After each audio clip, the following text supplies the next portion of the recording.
Welcome to the sewer, where the truth always stinks. It is because the bottom of the well is an untouched reservoir of natural resources. Strangely enough, there's left in the world today an area as big as the United States that's never been seen by a human being. And that's beyond the pole, that there should be an area as big as that unexplored. That's a tremendous So there's a lot of adventure left down at the bottom of the well. Right up to the ice barrier of the Ross Sea shelf, behind which lay the Bay of Whales and Little America. The only entrance was through a miraculous canyon in the ice barrier. Narrow gaps no more than 400 yards wide and slowly closing every day. Through this, the ships disappeared, one by one, creeping between giant jaws of ice that loomed threateningly off either bow. A harmless threat, though, for all emerged without mishap into the Bay of Whales. They fenced off a whole continent, not for protection, but for possession. One of the most unsettling mysteries regarding non-human activity and intelligence on the moon centers around Aristarchus crater. According to analysts and researchers, this specific location may host an extraterrestrial base. On June 20th, 2020, a video was released by an amateur astronomer in Buenos Aires, Argentina. The telescope was pointed at Aristarchus crater, which measures 40 kilometers in diameter and has a depth of 3.7 kilometers. At that moment, a large object appears directly at the center of the crater and begins to move.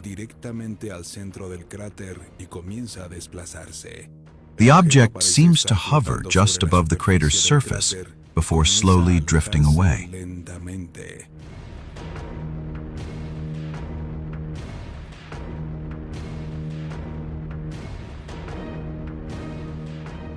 Given the visual scale, the object may have been approximately 4 kilometers in length.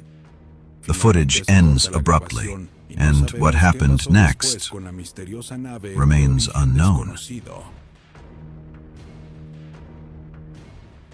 Earlier, on March 27, 2019, another telescope recording was published.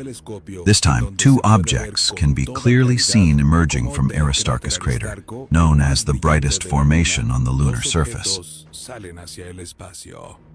With magnification and image contrast applied, it becomes evident that both objects launch into space from a fixed point on the crater. The imagery raises a critical question.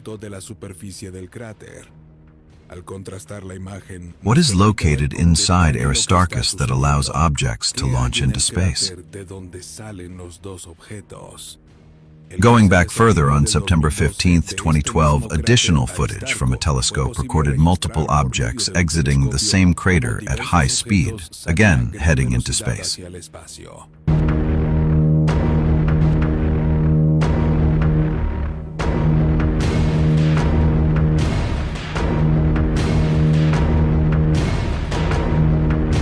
Aristarchus is a large impact crater located in the northwest region of the Moon's visible southern hemisphere.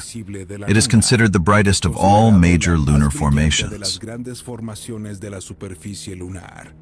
It consists of an inclined crustal block approximately 200 kilometers in length. Its brightness is due to its relatively young geological age, around 450 million years, which means it has not yet been darkened by solar wind exposure or space erosion. Objects leaving the moon? That's not debris. That's departure. Maybe the moon's not a dead rock after all. Maybe it's a port. And the creepiest part? Nobody in power ever talks about it. What are we even doing anymore? I haven't called out the music industry in quite some time now because things have got so weird, and really I just don't know how to explain them anymore. Usually there's some symbolism behind this. Maybe you guys can fill me in, but The Weeknd was going viral for this tongue thing that he was doing, and other hip-hop artists have started to follow this, including Wiz Khalifa. I'll show you that in a second.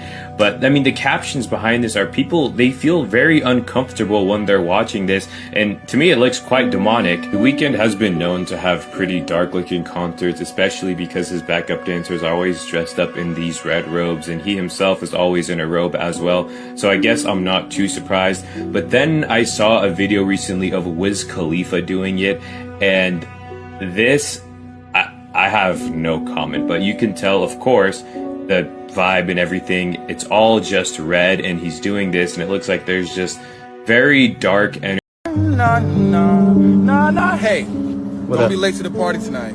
Where at? You know where it's at. Nah, go ahead, babe. Nah. Go ahead, babe. Nah. Didn't I tell you to put the phone down? Uh-oh, somebody's gonna have to pay for that.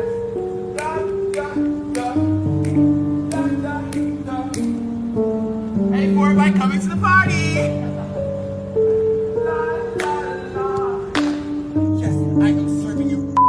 I am serving you. And you better be at that party tonight. That's gonna be a beautiful sunrise. Give me that phone so I can throw it. I want to throw it far away so you never see it again. I don't like phones. Don't miss the party tonight. Why are you still here? You need to be telling everybody about the party, girl. What's your problem? That's what happens when your whole career runs on shock value. You gotta keep humiliating yourself just to stay relevant. This is the truth the Vatican has kept hidden for over a century. A star that doesn't spin, doesn't burn, and doesn't belong to the sky. In 1902, a Jesuit astronomer named Father Lorenzo Bellini documented something impossible: a motionless star, visible only through high magnification lenses. The report was filed away in the restricted section of the Vatican Apostolic Library. It was never published. The document describes the star blinking in a binary pattern, as if it were sending signals. Not to Earth, but to the sky. Bellini wrote it was like watching a message sent outward with purpose. He was transferred weeks later, vanished without a trace. In 2009, European astronomers detected the same light pattern, not from a star, but from an object in orbit. It was still, silent, yet transmitting. When the signals were compared to the old manuscript, they revealed a forgotten Latin phrase, expectat creatorem sum. It awaits its creator. The Vatican never commented on the case, but a copy of the manuscript was leaked by a former seminarian. He disappeared days later. In his final message, he wrote, "The star is no longer waiting, it's responding." If they're hiding blinking lights in the sky, what else have they stashed away? Proof of visitors? Prophecies? Maybe the whole blueprint of reality? They've been the gatekeepers of truth for centuries. Makes you wonder what we were never meant to see. All right, we're cooked. Somewhere in a South Korean lab, a new form of life is taking shape. Encased in a shell of hydrophobic particles, this shape-shifting droplet is soft yet nearly indestructible. It survives high-impact drops, squeezes through impossible gaps, and glides over land and water without a sound. Controlled by ultrasound, it follows commands, precise, obedient, but always moving. Researchers believe it could navigate the human body, deliver medicine, or explore disaster zones. A machine born from technology. And this is only the beginning. Particle-armored liquid robots. Squishy, smart, spooky. Have these guys never seen a sci-fi movie? I think we know how this script ends. What are your thoughts? Should we call it awesome or... Do you think that the Trump presidency is scarier than a Stephen King novel? Short answer to that is yes, I do. I do think it's scarier.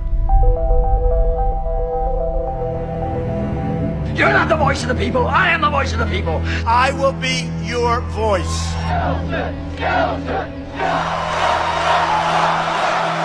I was sort of convinced that it was possible that a politician would arise who was so outside the mainstream and so willing to say anything that he would capture the imaginations of the American people.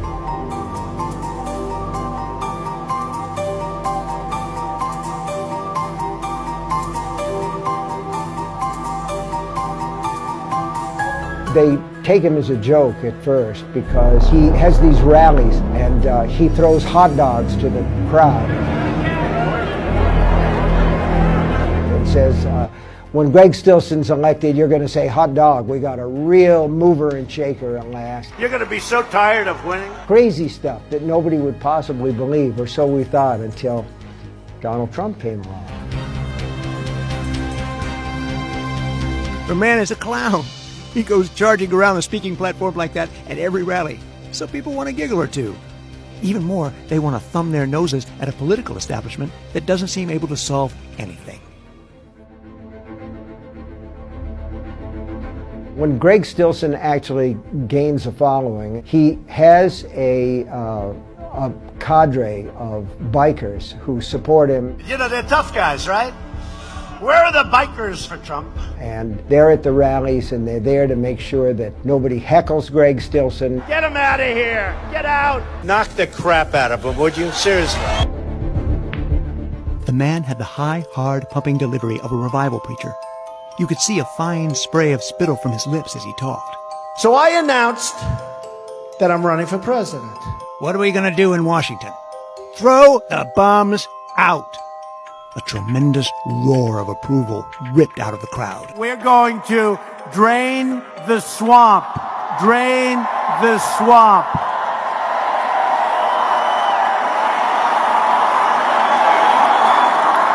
My worry at the time that I wrote The Dead Zone was that somebody like Greg Stillson might actually get elected and rise through the ranks, become president of the United States, and start World War III. The missiles are flying. Had I really known the future, I could have had Greg say, well, I've got a button and it's bigger than your button. My button is bigger than yours and my button works. My destiny.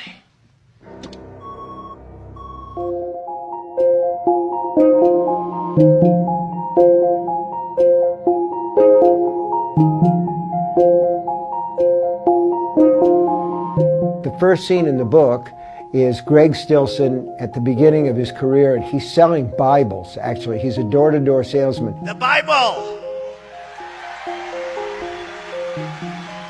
Nothing beats the Bible. Nothing beats the Bible, not even the art of the deal. He's a huckster from the word go, and in that sense, he's got a lot of that Trump genome in him. And the first thing that you see Greg do is he comes out to a house that's empty, and the dog is outside and barks at him and then snags his leg. And Greg Stillson kicks the dog to death in the dooryard. The letters I got after that, oh my God, you know, it doesn't matter how many people die in books. The Stand, 98% of the world's population gets decimated, but they care about the dogs, man. You do love your dogs, don't you?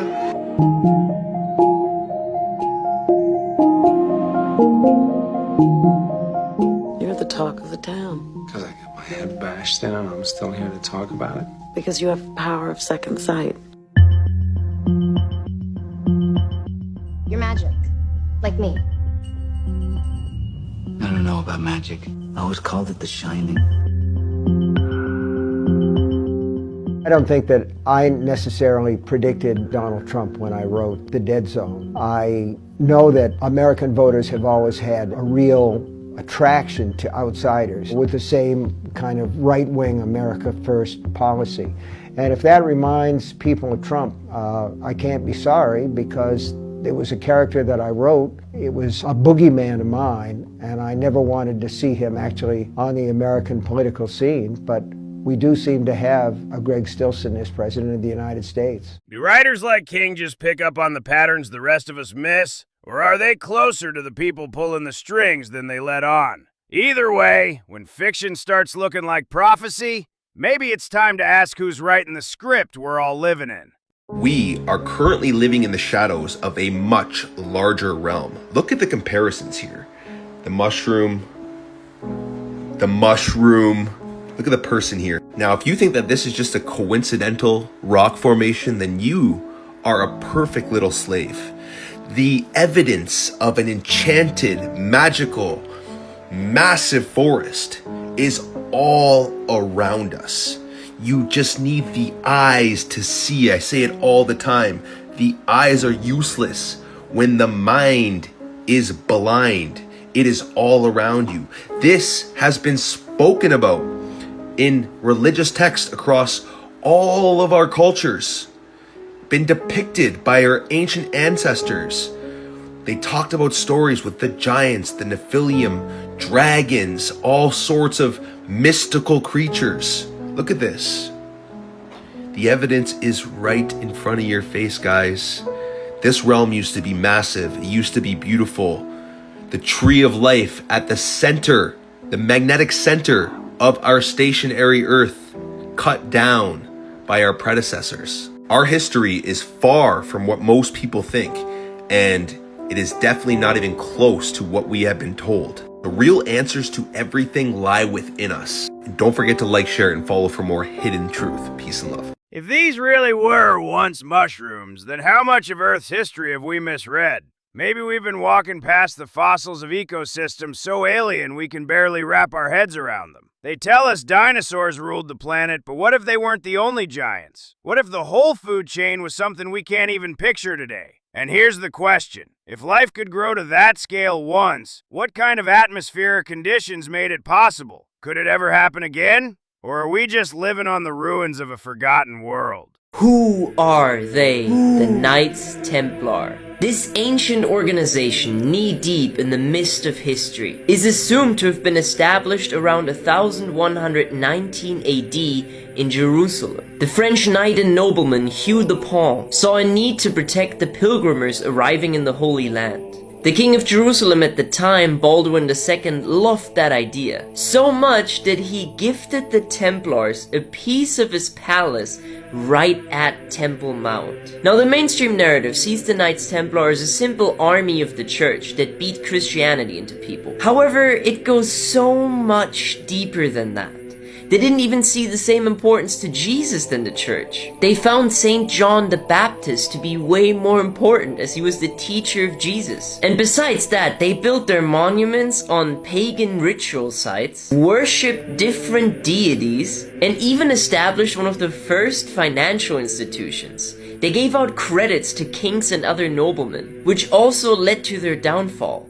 In 1307, the King of France, Philip IV, was heavily indebted to the order, and so he plotted together with Pope Clement V to prosecute all the Templars. They've simply gotten too powerful. And so many Templar knights were actually killed or imprisoned. The ones that got away joined different orders, like the Knights Hospitaller or the Order of Christ, which then basically became the Templars 2.0. And with this rebranding, can you really say that the Knights Templar were dismantled? Look at the kings of Portugal. What symbol do they wear?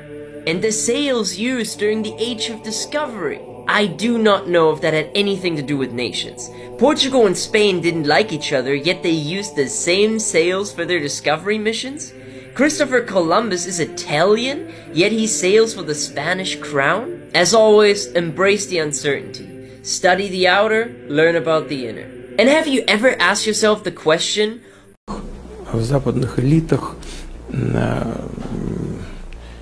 очень сильно желание заморозить существующее положение, несправедливое положение вещей в международных делах. Они привыкли столетиями набивать брюхо человеческой плотью, а карманы деньгами. Но они должны понять, что бал вампиров заканчивается. Have you heard about the Knights of Malta and the Order of St. John of Jerusalem? As you can notice behind me, one of our notable historical presidents has been a member of the order. But what is this order exactly? Depending on which order of Freemasonry you follow, the Scottish Rite or the York Rite, they have different degrees of apprenticeship. The degree of Knight of Malta specifically is universally associated with the Masonic Knights Templar in the York Rite system. It is conferred before the Templar degree in the standalone tradition. It is conferred subsequently to the Templar degree. It is known by varying degrees of formality as the Order of Malta, or the Order of Knights of Malta, or the Ancient and Masonic Order of St. John of Jerusalem. As you can see here in the ranking system over here, the Order of Malta is right below the Order of the Temple. So it is one of the higher degrees of the York Rite system. It is my privilege to place around your neck badge of knighthood and to cloak you in the mantle of our order.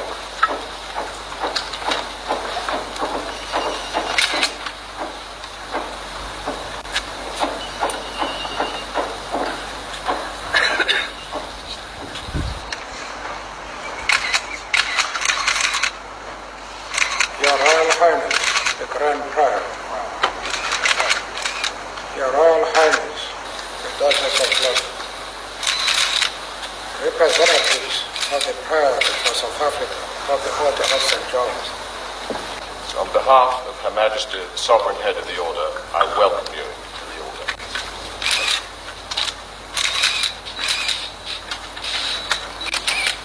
We have